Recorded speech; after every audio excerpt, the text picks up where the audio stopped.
У меня несколько высших образований. Вообще я по образованию преподаватель иностранного языка, но в том числе и у меня были годы жизни, когда я училась в Афинах, в Греции, в Академии искусств. Когда я вернулась сюда, в Казахстан, то не было предложения на рынке, картины не очень продавались, это были 90-е годы, и я занималась тем, что работала переводчиком. Но, тем не менее, картины продолжала писать и активно везде выставляться. Уроки проходят по типу мастер-класса, то есть дети работают с доской. На каждом уроке мы проходим какую-то новую интересную технику и в рамках какой-то темы изучаем ее, закрепляем. В конце каждого урока ребенок уходит со своим маленьким шедевром, счастливый, с улыбкой на лице, с отличным подарком для бабушек, дедушек, мам и пап. Начиная с 3 лет целевая аудитория и дальше возраст не ограниченный.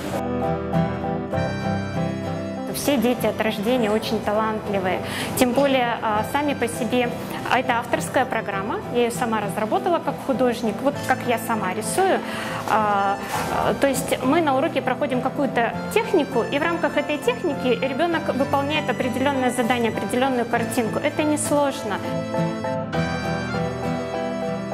Уникальность программы заключается в том, что это посильно и ребенку для 3 лет, и уже абсолютно взрослому человеку. Самое приятное, когда родители приезжают за детьми, а ребенок вот так разворачивается и говорит: папа, смотри, какой я шедевр нарисовал. Ребенок не говорит: я нарисовал рисунок. Ребенок говорит: я нарисовал шедевр. Дело, которым ты занимаешься, это должно быть изначально любовью. Твоя профессия должна быть любовью. То есть я считаю, что нужно любить свое дело. И я прежде всего получаю удовольствие от той работы, которую я выполняю.